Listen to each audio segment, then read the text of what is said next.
Hi everyone, Janet McMordie here. Before we get to this week's episode, I would like to introduce you to the fabulous sponsor of this week's episode. This week's episode is sponsored by the wonderful, incredible Simcoe County Theater Festival. As you know, this is an indie podcast. I do all my own everything. I'm not sponsored by supplement companies or anything crazy like that. So I'm very, very picky and selective on who sponsors my show. It's very much appreciated when people email me and say, hey, can you advertise? But I'm so picky. And I will always, until the day I leave this crazy dumpster fire planet, support Theater by the Bay and especially the Simcoe County Theater Festival. I got to be in last year's theater festival and the year before's theater festival. Sadly, I'm unable to be in this year's theater festival because I'm going to a little event you may have heard of. It's called the Olympics.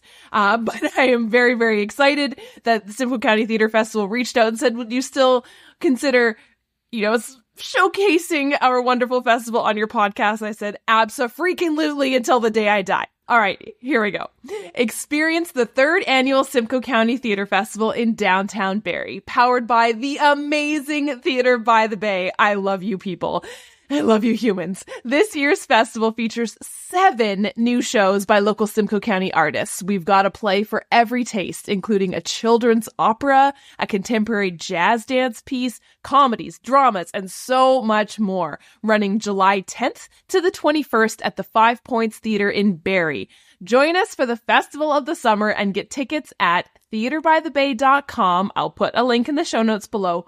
Or call 705-735-9243. Do not let the fact that that's a 705 area code or the fact that it's in Barrie scare all you Toronto folks. Barrie is not that far. You can take public transit. The GO train goes right there, and it's really not that far up. Yes, it is the dreaded 400 series highway.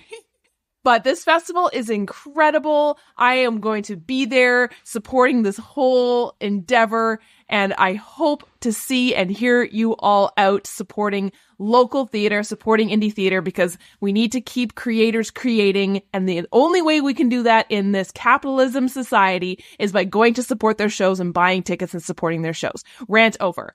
Thank you, Simcoe County Theater Festival, for supporting this week's episode. I hope you enjoy it.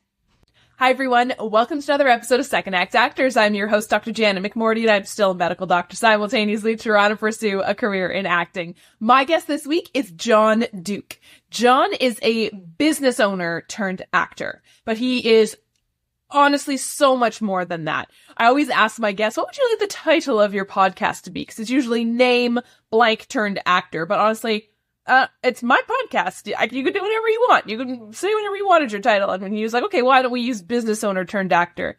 And I was like, sure, absolutely, we do what you want. But as you will hear, he is just so much more than that. He has such a fascinating story to tell. He's been through a lot, and you'll hear in his story. I mean, he started out in police foundations, had some pretty significant trauma that he'll talk about, and was unable to continue pursuing that dream of his, so switched into acting and then entrepreneurship, I think is the right word. He has his own private security company. So cool. He's an actor, he's a filmmaker, he's a writer, he does all these incredible things. Please enjoy the most fascinating person, Jon Duque.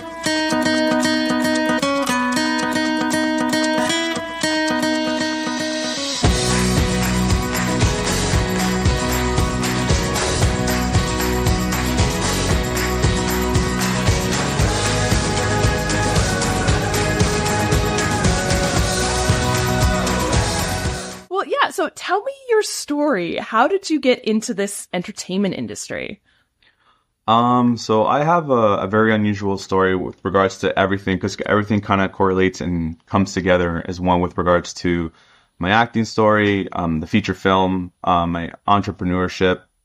Everything kind of gets tied in together. And this is actually the first time I'll be sharing my story in public and with anyone other than my wife. Oh, I'm so honored. Oh my gosh. So I do apologize. There might be times where I I might get emotional, because unfortunately my story is very kind of tragic and hopefully inspiring. I'm hoping that any listeners or any followers get inspired by my story, because it was very life altering, and I had to find a way to pick myself back up from nothing. So yeah, sorry. I'm really getting a little emotional now, actually. So I have a background in criminology. I have a diploma in police foundations, and the goal was always to go into law enforcement. I love helping people. I love, partaking in the community. I own a security company now, and we volunteer our time for charity events like Sick Kids Hospital, and I do whatever I can to give back whenever possible. So going to school, trying to get my degree, trying to get my diploma, and eventually try to get hired onto the police force. As a child and in school, I played sports. I was a jock. I was captain of almost every high school team I ever played for. So, everyone knew who I was. Everyone knew who my name was. Sorry. I had a very easy time with the ladies because I was the captain of every sports team. Not that I'm bragging by any means. I just meant you would think life was fantastic. You think that life is grand and I had everything. Everything was going great for me. But it wasn't. It was very strange. I had a hard time not understanding why I wasn't actually happy. So I started thinking, am I depressed? Do I have a mental illness that I haven't diagnosed? What was going on? And it's because I was doing everything that was put forth for me. Pursuing a career that had a pension, had, job security, doing everything right for others. And I'm not saying that my parents forced me to become a cop or forced me to do anything, because my parents were the most supportive parents I ever had. Well, sorry, the most supportive parents probably anyone can ask for, sorry. I didn't feel normal. I felt like an outsider. I felt like I was living my life through the lens, so to speak. And then I did a couple talent shows, and I did a couple showcases, I guess you would call them. And that's when I felt the most alive. That's when I really, really enjoyed what I was doing. And I knew that I had to pursue it. So again, being very fortunate to having parents that never said, "Oh, acting isn't a responsibility that you should take on, or isn't a job and security. Don't do it." My parents literally said, "You can do anything you want to do. But the one thing we ask is pursue a degree, pursue some sort of education in case it doesn't work out." We're not saying we don't believe in you, but we're saying have something as a backup, which was fair. My mom, my dad paid for showcasing for me and my two siblings, and we went. I got an agent right away. But I actually started off in modeling before I went to acting, because I know it doesn't look like it right now, but I actually used to be really fit and really, really muscular. I had 6% body fat, and again, I played sports. I did all the competitions in athletics and martial arts, so I looked great back then. So I started off in modeling, and I did a couple runway shows. I did a couple music videos. It wasn't for me because I love to eat. I'm a foodie, as you can tell. And so I needed to do something else that was similar, but something a little bit more. And that's when I got into acting. And similar to what most actors go through from a different heritage or different culture, I'm Latino, Hispanic.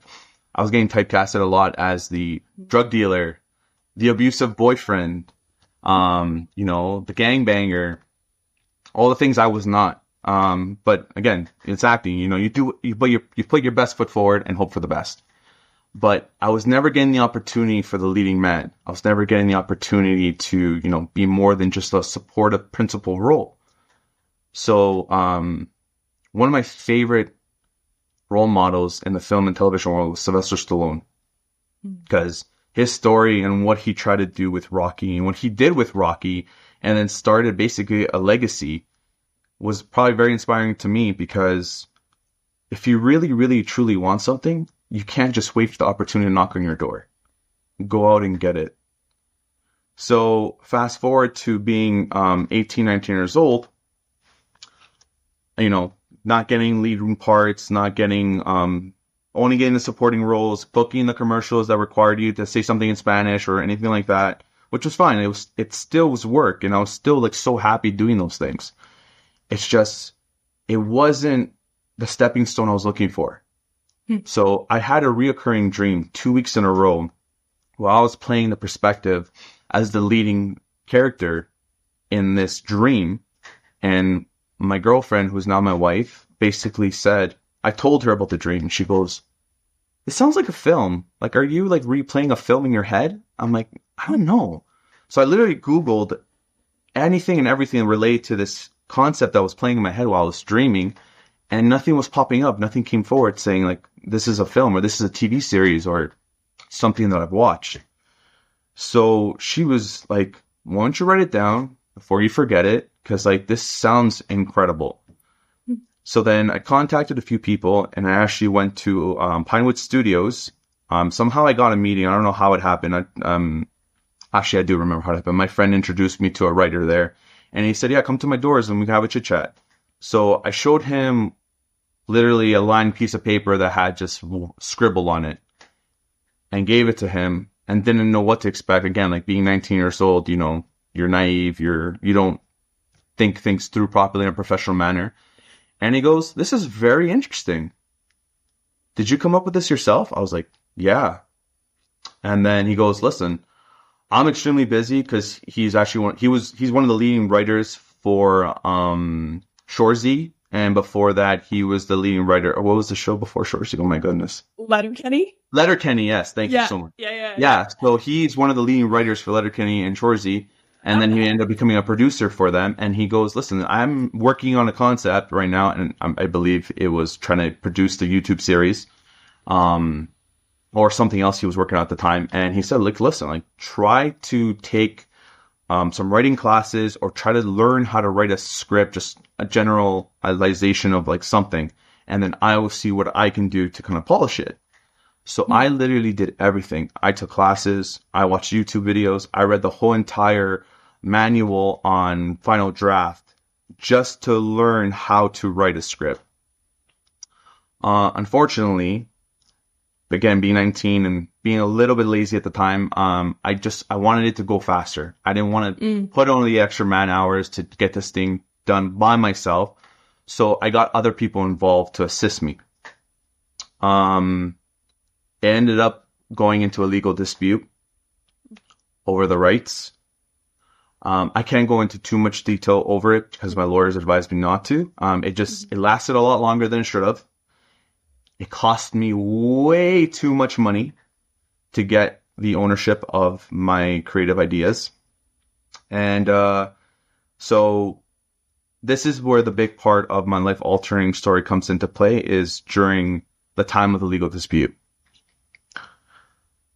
Being 20 years old, again, you're still a kid in my eyes, still learning how the adult world works. I'm still in school, and now I have lawyer bills and I'm drowning in them. And so I started working construction, security, landscaping, doing side jobs for people on Kijiji or, word of mouth, like cutting people's lawns and stuff like that. I got really, really sick. I wasn't sleeping. I wasn't eating. I ended up developing myocarditis, I think is the proper term. Myocarditis. Yeah. I had a heart attack at 22 years old, being in fantastic shape, great shape, not healthy anymore because you're not eating, you're not sleeping. So 2 years, I basically just worked like a dog to keep up with legal bills and keeping up with school bills and like your books, textbooks, and all that stuff. I almost died at 22 because I fought for my story because I believe in it. Mhm. And because of that, I wasn't able to pursue law enforcement anymore. Because, sorry.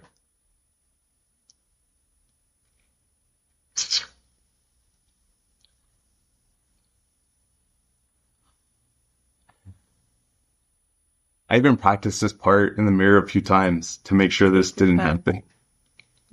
It's okay.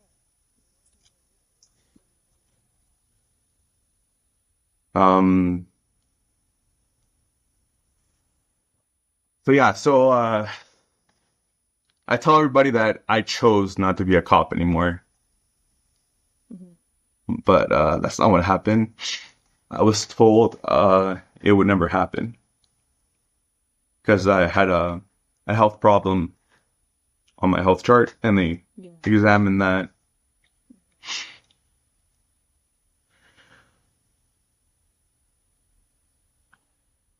So I remember being in the ambulance, and my wife, who was my girlfriend then, calls me because I told her it was muscle pain. I felt the shooting pains in my left arm. I told her because I have a permanently dislocated shoulder, or like a shoulder, it's not in the socket properly, but I've learned to adapt with the pain. And I told her it's just muscle pain, and I'm being transported from Mackenzie Health all the way to South Lake because they have specialists there, right? So I get the phone call, and the paramedic goes, should you answer that? I don't think you should. I'm like, no, it's my girlfriend. She has an exam, and if I don't answer it right now, I don't think she's going to do well. So I answer it, and she goes, so what was it? I'm like, oh, it was muscle pain. And the paramedic looks at me like, why are you lying? It's not muscle pain. And I'm like, good luck on your exam. I love you. Like, best of luck and stuff. I hang up because she's the reason why I went to the hospital. I woke up with like pain and distress, kind of hard to breathe a little bit. And she goes, go to the hospital. Like, you have a high pain tolerance. You've been playing contact sports your whole entire life. Like, go to the hospital. And I said, I think it's just muscle pain. Like, I need to go to work. Like, I can't miss shifts here. Like, I can't afford to miss a shift. Go to the hospital. If you don't go to the hospital, I will miss my exam and I will drive you myself. So I'm alive today because of her. I actually said that in our wedding speech that she saved my life. And the wedding guests didn't understand when I said that. So it was, I had to lie at the time. Yeah. Because she would have missed her exam. Yeah. So, yeah, and then a year later, I'm at 23. And then, I went through all the extensive testing to make sure that hopefully it doesn't happen again and all that stuff, and everything cleared. I get into a snowboarding accident. I shatter my left shin down to my foot in multiple places. The only thing holding that leg together are plates and screws. So now I can't play contact sports anymore, and contact sports for me was an outlet. And during the legal dispute, I took a break from acting because, you build like kind of like a wall of hatred towards the industry because you built so much debt to try to fight for a film that you never know is just going to collect dust on a shelf for the rest of your life. So that was tough. And then, cause now I can't play contact sports, and I was known for being that guy. Like, I've set records in my high school for rugby, like the most tries scored in a season, the most injuries sent to the hospital, which I'm not proud of, but back then I was a little bit, because, your team kind of praises you for sending the other team members to the hospital. All legal hits, I promise. But yeah, so it was downhill, constantly. Like, pick myself up, something happened. Pick myself up, something happened. And it wasn't getting easier. It was getting really, really hard. And you start developing all these negative thoughts in your head is this a sign that you should give up? Mm-hmm. is this a sign that you're not meant to do anything more than what you can do? So it was really hard. I was in a dark place, like a very, very dark place at the time. I developed an addiction, unfortunately. I boozed up anytime I was able to. And you started missing family events. Like my cousins, my aunts and uncles. I disappeared for 4 years from my family because I was just so distraught and working so hard to pay off my lawyers that I lost a lot of like my younger cousins' childhood because of it. Because I just distanced myself from everyone. Like, it wasn't the right pathway to kind of, do this. Because like at the end of the day, you should talk to people. Like, Yeah. either a psychiatrist, family, friends, you talk to someone. So like if anyone's listening to this in the future, my only advice is try not to handle things on your own, because that's not the way to do it. So fast forward, my mom now, because like I'm at the hospital and they told her that, your son suffered a heart attack at 22 and then I had a snowboarding accident at 23 and I'm still working like a dog. I have crutches on and I'm still working. And my mom's wondering, why are you working so hard? I'm not charging you rent. I don't charge you for groceries. I help pay for your university.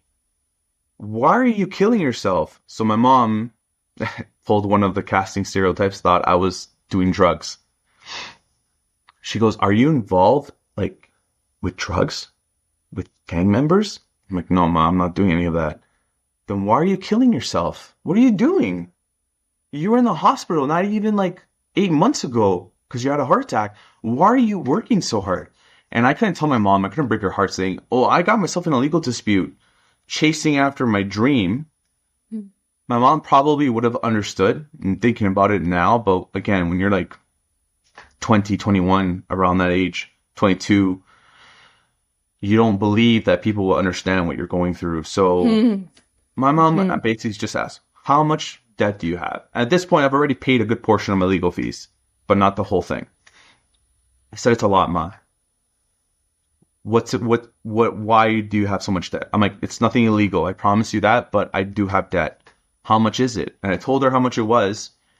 And then she just walked out of the room. So I thought she walked out of the room out of disappointment, out of like being upset, whatever it was. My mom went to the bank and put her house on the line to cut me a check to finish paying off my lawyers and to finish paying off the settlement fee. Because what ended up happening is I had to pay a settlement fee to own my film, which was brutal.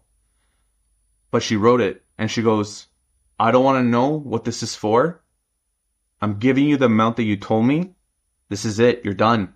Whatever you were doing, you're done. Focus on what's next for you. Because she knew I told her I couldn't be a cop anymore, and she knew that was the dream. But I was starting to become a bum. I gained 100 pounds, again, because of boozing and all that stuff. So she's like, you need to pick yourself back up.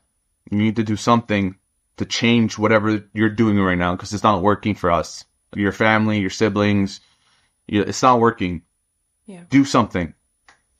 So I took the check, I looked at it, I looked over, and I had my script printed on my nightstand because I used to look at it every single day to kind of motivate myself. But again, like when you hit rock bottom like that, and nothing motivates you anymore, right? Yeah. I looked at the check and I looked at the script. I'm like, the character that I created was all about perseverance. He was about valuing life.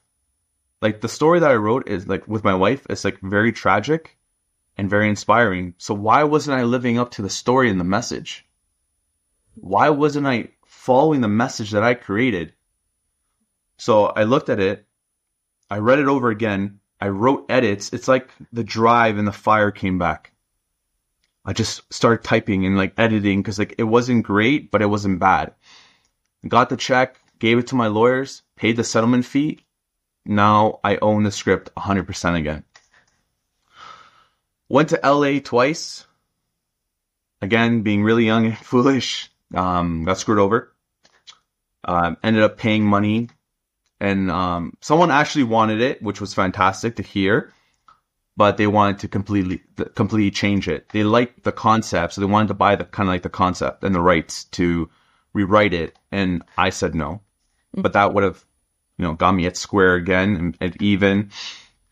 I was like, no, like I don't want to change the story. The story means too much to me now to change it.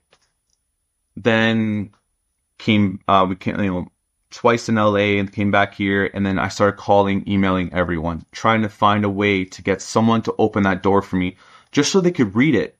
Contacted a bunch of writing agencies, a bunch of production houses, and no one wanted to give me the time of day because just like when people are trying to get level entry jobs, they want you to have 20 plus experience, but it's a level entry job.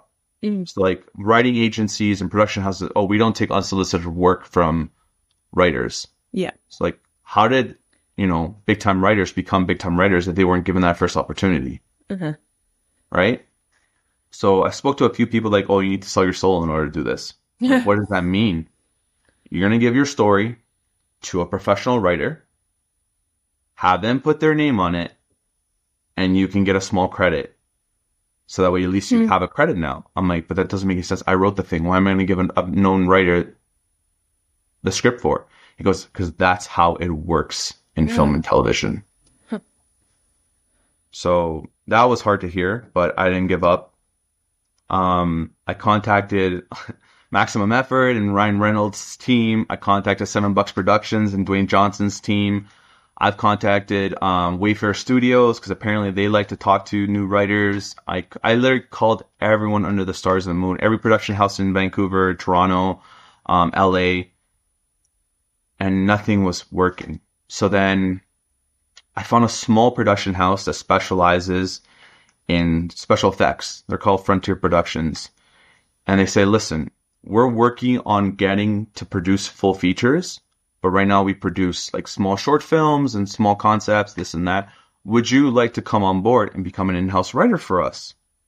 I said, listen, I will come on board to become an in-house writer as long as I can use your email and your production name to contact production houses. And they said, you know what? Why don't we collaborate? And like, we'll work together to see if we can get your script made. So we did that.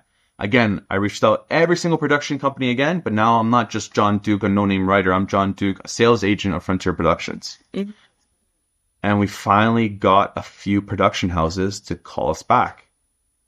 And they read the synopsis, and they absolutely loved it. Said, wow, this is really good. Not knowing that I contacted them literally a year and a half before, but with a different name. Oh my God. It's the same synopsis, the exact same synopsis, just with a different email address now. So, Shallow Pines, so shout out to Shallow Pines. I met with the owner and I met with the head of operations, and they said, this story's incredible. And then I told them my story, but I didn't tell them in full depth like I told yourself. And they're like, we need to make a movie just based on your story. Like, your story is so inspiring. Like, we need to make this movie. I'm like, how about we make the feature film first, and then we can talk about this. And then they're like, yeah, we just need to work out some logistics. And Frontier Productions and Shallow Pines are now the head runners trying to produce this film.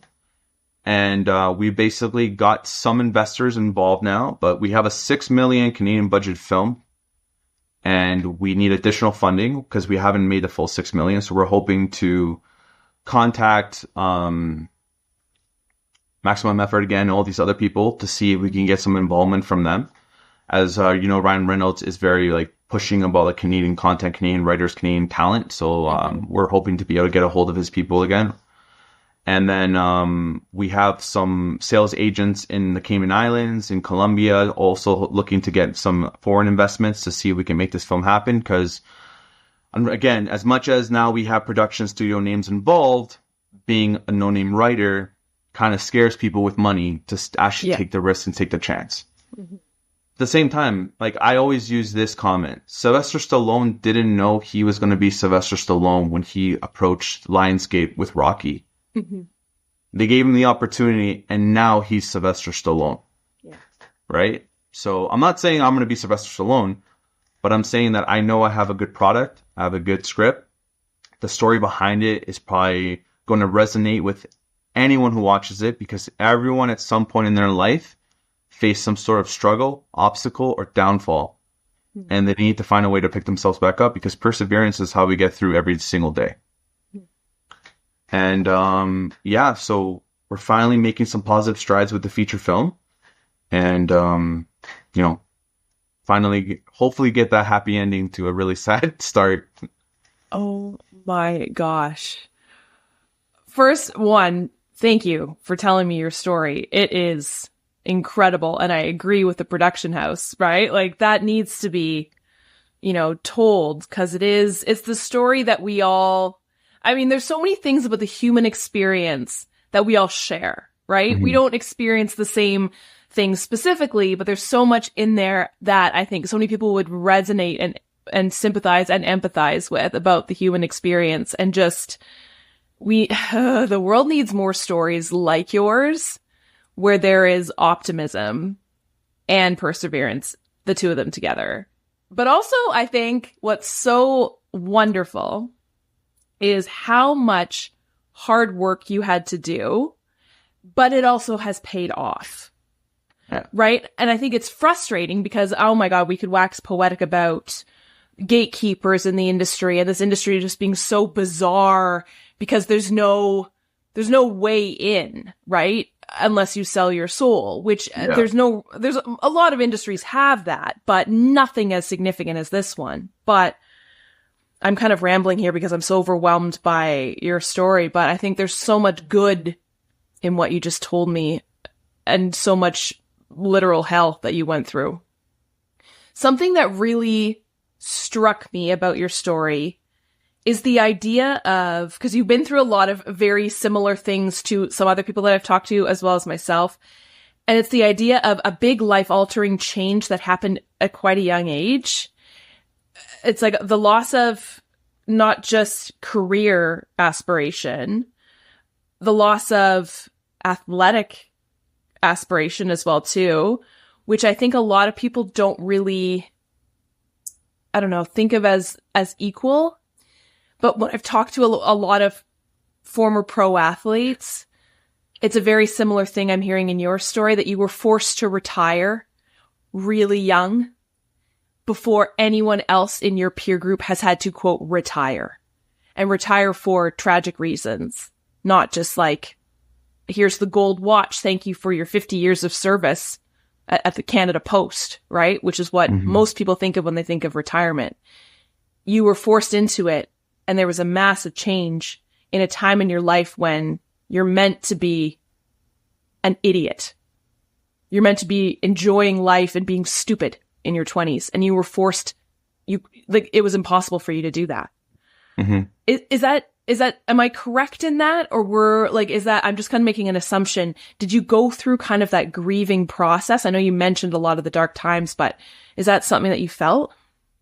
Yeah, 1000%. So, I was a 2-time Ontario champion in judo, and I was sponsored. My sensei had aspirations for me to eventually go to the Olympics, and because I was really good, and I was just a beginner with judo. I was very talented in rugby. I played football, but rugby was my sport.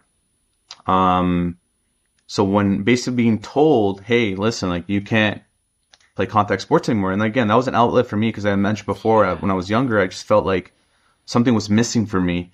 I was an angry kid. I was an angry young adult. I was just always so angry. And then I became a bouncer as well. And everyone knows the story of Roadhouse, right? Mm-hmm. Essentially, Patrick Swayze and now Jake Gyllenhaal, they go to a Coke bar or, a really bad bar, and they clean it up. So my brother and I, we actually went to a similar bar up north. I won't disclose the name because I don't want people to think of bad thoughts of the place, because it's actually a very, very amazing place.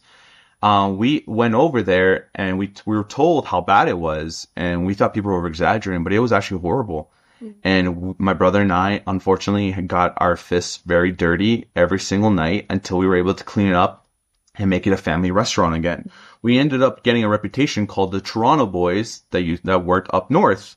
And our names actually got around a little bit because we literally were wrapping up our fists with bandages almost every night.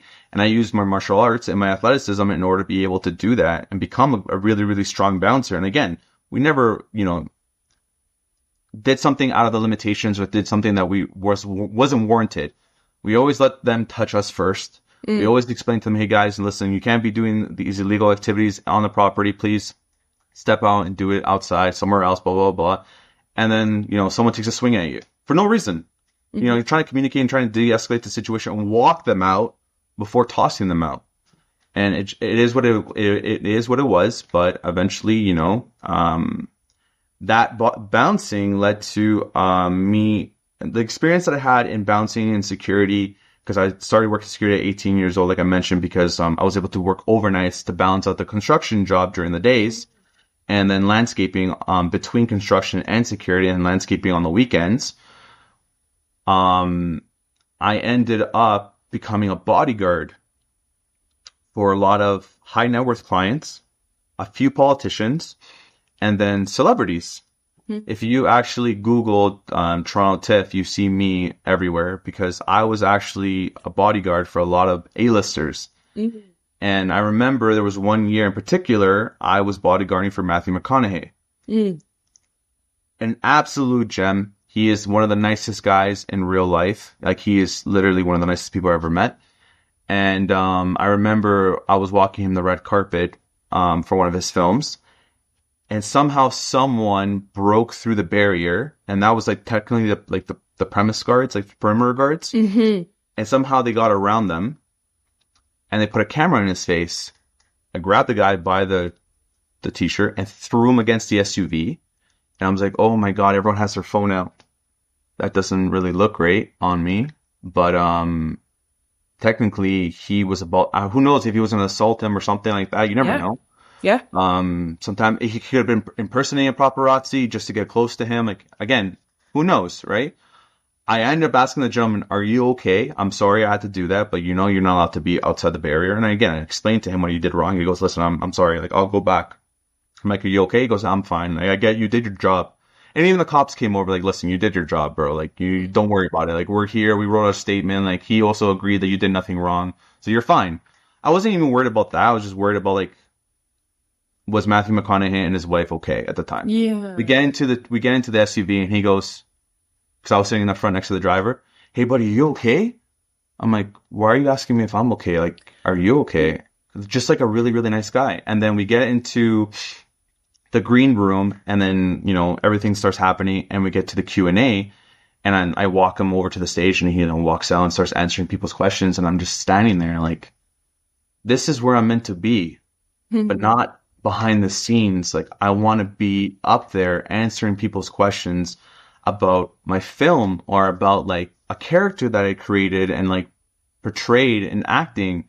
And I called my wife, and I actually texted. She didn't answer because she was working at the other Princess of Wales theater, because she worked in. We own the company together now, and she was working security for Princess of Wales, and I was at the I think a Ryerson theater. And I told her, like, I take a quick photo of Matthew McConaughey and the backdrop and the lights and stuff. I'm like, this is going to be us one day, not working the event, but being invited to this event. And we're going to talk about our film. I know it's going to happen. It's just going to take a little bit of time. And that was like 3 years ago. And we're slowly starting to get into that, that finish line where we're hoping that we're going to be able to submit our film to TIFF. So. Love that.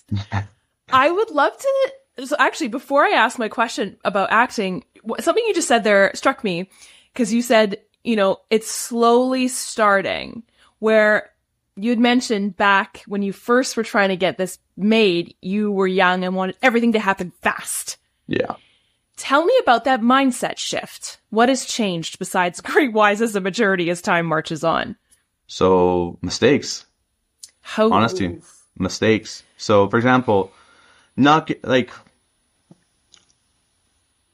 was a contract in place with the other person that I ended up in the legal dispute with, and being 19 years old, you don't read contracts.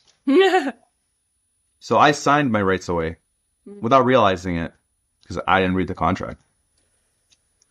So honestly, mistakes, downfalls, but I don't even call them mistakes. I call them lessons learned. I think that's the best way to approach any situation in life now, with a different mindset, is that don't consider anything you do in life as a mistake. Consider it as a lesson learned. Because that way you put a positive twist on something negative so that negativity doesn't consume you. I love that.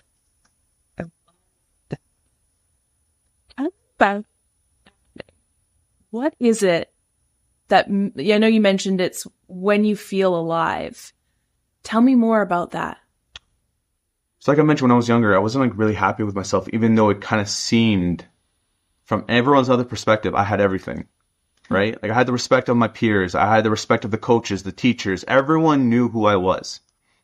My sister hated me so much. She's a year younger than me, and she was known as Jon Duque's sister. Oh my God. Instead of having her own first name put in place, she was John's little sister. But because of that, no one ever messed with her.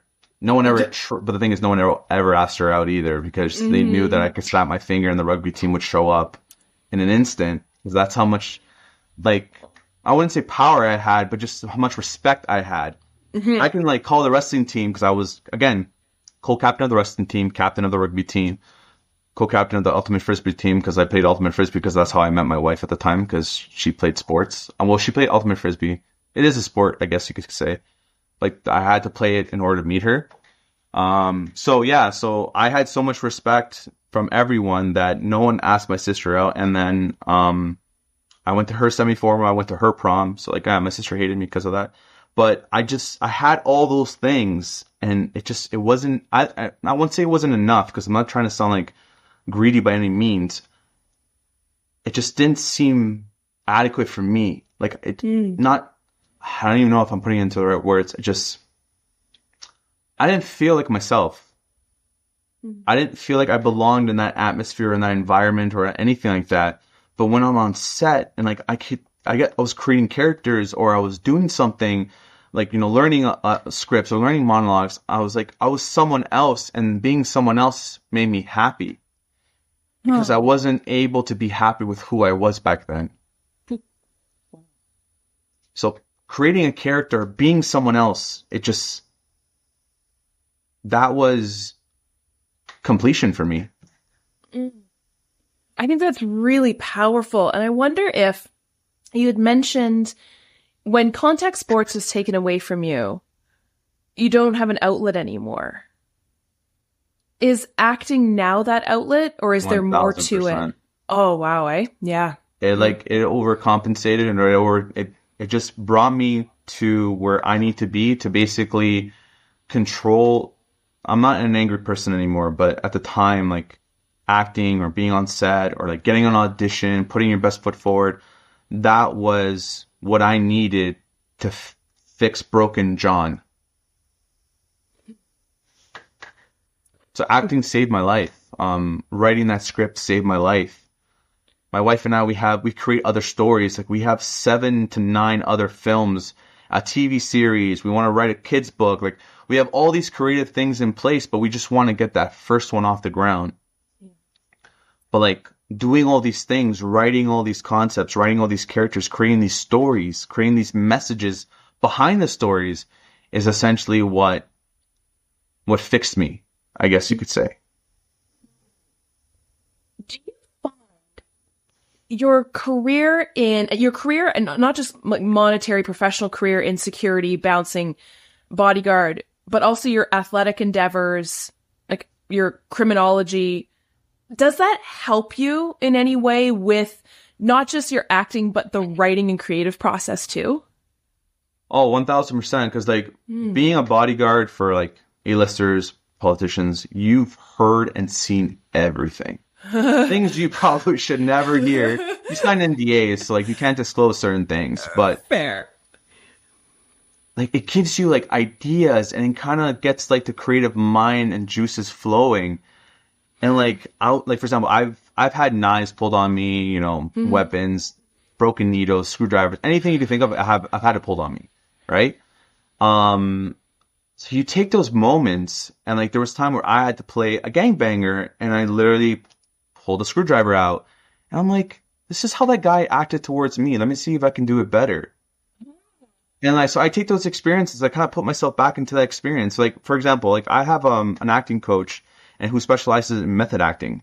And he always says, like, to get into the right mindset and to get into the right emotional state, try to remember or try to like put yourself into that experience, because that's how you'll get genuine emotion out to be real to the story. And I've done that, and because I started working with this acting coach, I've literally started excelling. And like, my family calls me the callback king, because I get callbacks at least once a week, if sometimes more. But it all changed when I started, like, you know, really taking this as a discipline and as like kind of like a competitive sport. What do athletes do to become better at something? Private coaching, or, you know, extra drills, or extra responsibilities on the field, and or reading more playbooks or anything like that. So I had to put my mindset as a former, I wouldn't call myself a professional athlete by any means, but as a former competitive athlete. And so that acting is your sport. Acting is now your discipline. Find ways to do what you did with athleticism, because I literally put in so many hours at the gym, put in extra hours on the field, watched rugby like plays. I did everything I could to make myself the best rugby player on that team, to be deemed worthy as a title as captain. So now I try to do everything I can to become a better actor, a better writer, a better creator. So you put in that extra work, but I did 100%. Everything kind of comes into place. Do you have any advice for anyone who might be in a similar situation to you, similar mindset, you know, trying to seek out more creativity, trying to find that thing that makes them feel alive again? Yes, 1000%. So I would definitely tell everyone it's not a race, it's a marathon. Don't shoot yourself in the foot by trying to sprint first. Take your time with everything. And I'm not saying should I take 3-6 years to decide whether or not to become an actor or a writer, but just think everything through correctly. And slowly is, I think, an appropriate word to say, because if I would have read that contract instead of just signing right away, that whole legal dispute might not have happened. Or if I would have done a little bit more research on like the production houses in LA that invited me over to go see them, I wouldn't have got screwed over. Like, just take your time and do the homework first. I'm not saying don't get excited, don't be passionate, but just take the extra necessary steps so you don't get hurt along the line. Because unfortunately, our passion is painful. I truly believe as actors, our passion is painful, because we will do anything and everything to continue pursuing this passion. But it hurts you when you don't book. It hurts you when you don't get a call back, or it hurts you when you don't get that email that says booked. You know what I mean? Like, but there's been, oh my God, there's been so many times where I got a call back and I went into the room and I crushed it. I knew I crushed it. I'm not trying to sound cocky by any means. I'm actually very humble, but sometimes I come across as very passionate, I guess you could say. I made everyone at the table laugh, including the client. Because like sometimes it's the client who makes the final decision. It's not the director, right? I had everyone laughing. And it was a role that I really, really, really wanted. It was for a commercial for Mario Kart. Like, I grew up with that video game, so like I really wanted this one. And I got the call back and I went in, killed it. And then the flight to Vancouver was a certain day, so like you get like I think a couple days to kind of prepare yourself. So when that email didn't come through, I had to go walk my dogs and tear up because I couldn't do it in front of my wife and my two sons. Because, you know, we still live in that era where like the father has to be a little bit stronger. And I know that's not the right mentality to have, but like I don't want to cry in front of my kids. Yeah. Not yet, anyways. Because I don't want them to think something's wrong or that they did wrong, because one's 2 and one's like 7 months. So if they see daddy crying, they might think, oh, daddy, did I do something wrong? Because sometimes Nathan will go, daddy, I'm sorry. I'm like, why are you sorry for? You didn't do anything wrong. And he just sees that I'm like upset because of something with work or something with like acting or something with like whatever. So I try really hard not to cry in front of them. So I'll go on a walk and just start tearing up. And I know all the professionals and all the pros say you have to get to the point where you go in for an audition, you put your best foot forward, and then forget about it. I just haven't learned how to do that yet. Me either. I was about to ask you, well, how do we get over it, right? That's the lifelong question. When our art is so, and I know I've said this a billion times in this podcast, it's so who we are as individuals. It's not like we're painting a painting and someone says, I don't like your painting. Like, that's fine. That's not me as a person. But acting is you as a person out there being vulnerable. And if someone doesn't choose you, it is so personally, it hurts. It hurts. It hurts. It hurts more than anything I've felt. And I have no idea what the right answer is. And you know what? I think, sure, get over it. But also, I kind of don't want to be that person who just is like, I'm just going to get over it. Because part of what I like about myself is the fact that I'm so passionate about something. Yep. Yeah, I think it can be, obviously it doesn't need to be like, I don't want to be, ruminating on something for weeks and weeks and weeks and so much that it impacts my quality of life and the next audition. But I also like genuinely really want stuff. That's just who I am. I can't change that. I don't know what the right answer is. No, I totally agree. That's why, like, when everyone says, oh, you were on a commercial, you're so lucky. Or you were on a commercial, it must have paid so well. I'm like, you don't know the pain and suffering that I went through, the 10 to 20 previous commercials that I didn't get before that. Yeah. Like, I'm not lucky. I work hard to book this job. Yeah. I work my ass off. And I invest time and money to get to the point where I'm booking. Yeah. Like, people who think, oh, you're an actor, like, it's not hard. I'm like, no, it's probably one of the hardest things in the world. Honestly, because because the thing is, if everyone was able to do it, why aren't they doing it? Yeah. Right? I think there's so many people who want to. They start and then they realize how difficult it is. And then, like, I think the atrophy rate, people quitting, is so high. I think probably higher than most other careers, because there is this idea that society puts on that it's easy to do, because there are these stories of people who were just plucked from the mall and are now famous. Yeah. And there's no certification process to say, oh, congratulations, you now, are an actor, like you would for being a cop, being a doctor. There's nothing there. You can just literally be plucked from obscurity. So it feels flippant and it feels easy until you actually get in the thick of things and you realize that what I put into this sure as hell isn't what I'm getting out of it financially. Yeah. And time-wise, right? Yeah. It's nuts. Do you have any favorite moments on set? You know what? Yeah, so I booked my first out of country last year. Oh, it was cool. It was for a Sunwing commercial, and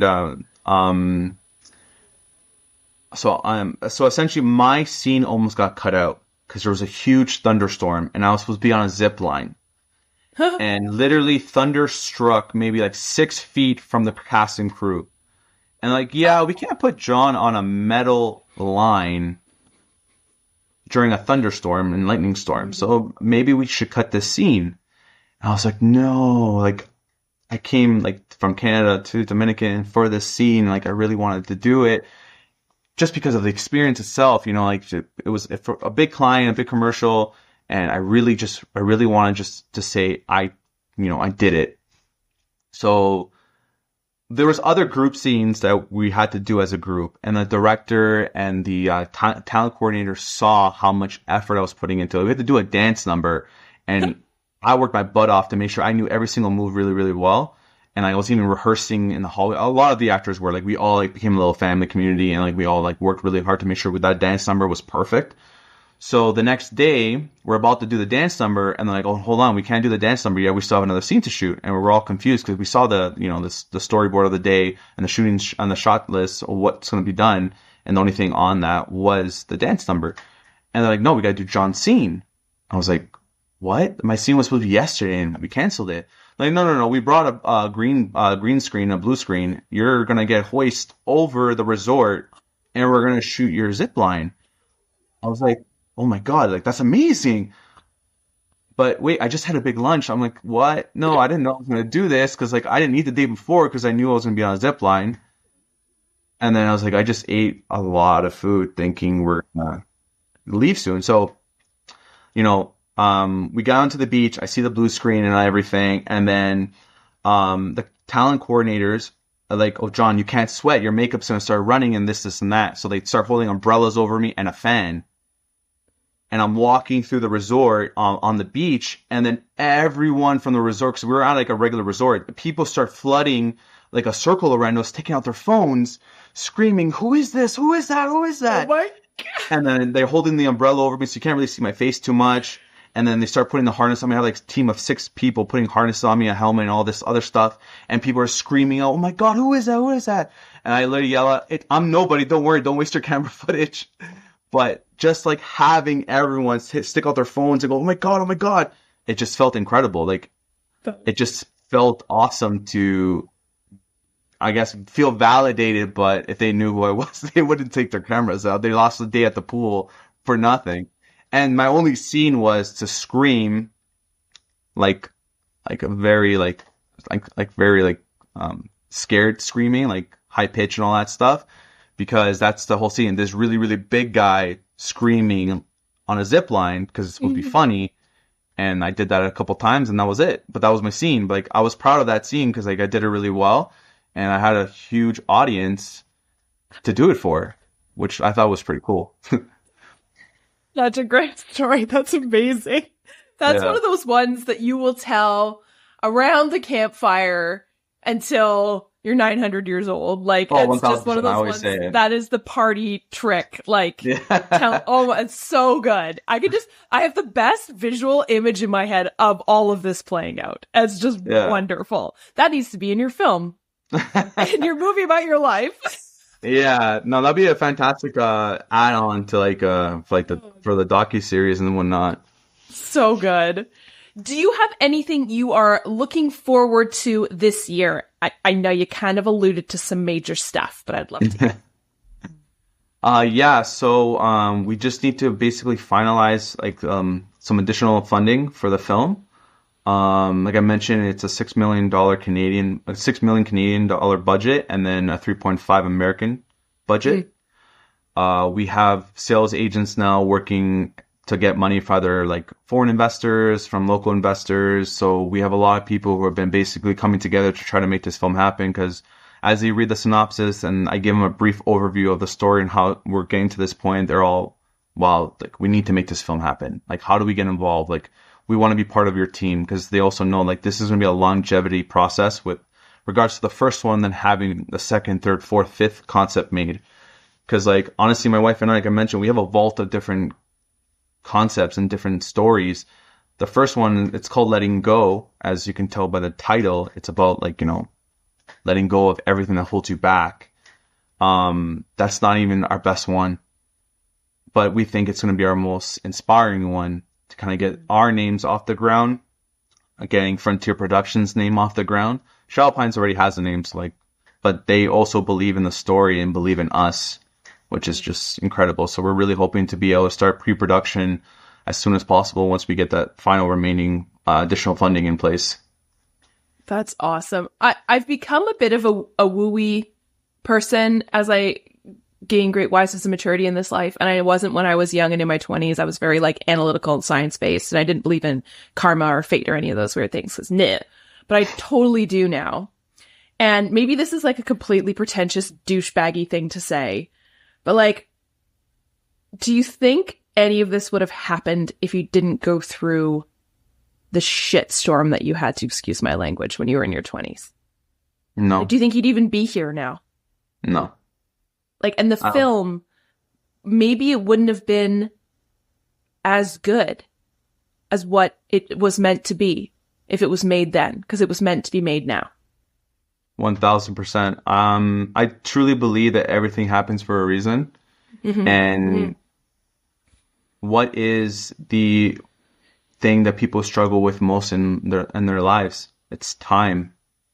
Yeah. So we needed time to happen. We needed all these different things to happen. Because think about, like, I'm going to use COVID as an example. So many people struggled through those 2.5, 3 years of COVID, with unemployment rate being at its highest, suicide rates being at its highest, addiction rates being at its highest, homeless rates are at its highest. Everything needs to happen for a reason. Not because I wanted any of those things to happen. It's just that people are now struggling, facing the hardest times of their life. So why not create a film that hopefully people can resonate with, to find the ability to find within themselves to persevere and get through the hardest time in their lives the way I had to get through the hardest time in my life. So I'm not saying I'm grateful for any of the negativity for happening in the world, but I'm just saying that time needed to happen. I need to go through those lessons learned to get to this point, to be a stronger person, a better writer, a stronger actor. Unfortunate part, I can't act in the film anymore as I wanted to, because I'm not in high school anymore. I can't play a high school character, but we're hoping to get some really big names involved. That's why our budget's a little higher, to get Zolo from Cobra Kai to play one of the leads.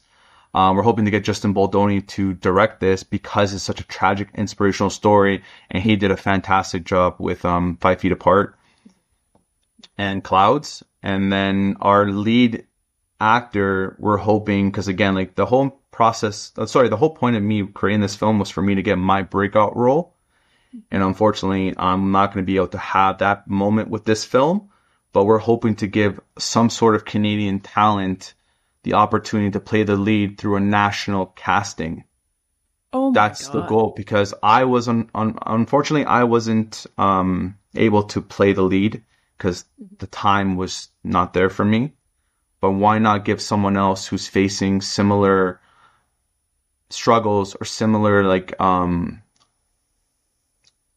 not having the opportunities there for them? Why not create an opportunity for someone else? The word that comes to my head about everything that you're doing is philanthropy, and that paying it forward, and just, I think, what a gift to, and it's just so selfless. And yeah, it's just, I'm like getting all goosebumpy. That's really, really cool. I'm so excited for what you are all doing. That's awesome. I got chills. Woof. Do you have any final words of wisdom or advice while I wipe and get the tears out of my eyes?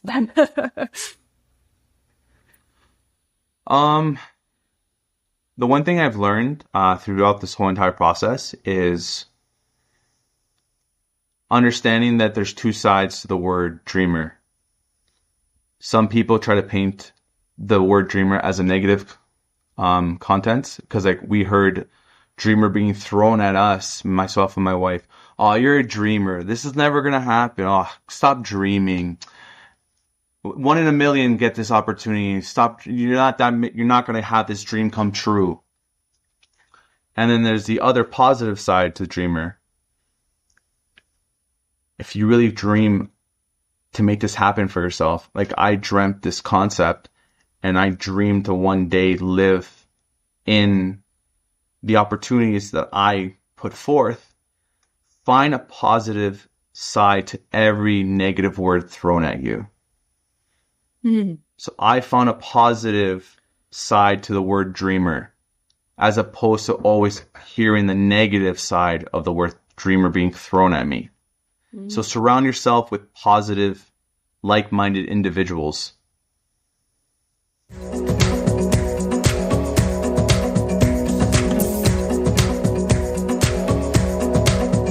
Thank you, everyone, for tuning in, and thank you, Jon, for being my guest this week. Thank you so much for taking the time out of your crazy busy schedule to chat with me and tell everybody your story. I'm so excited for all the things you have coming up for you.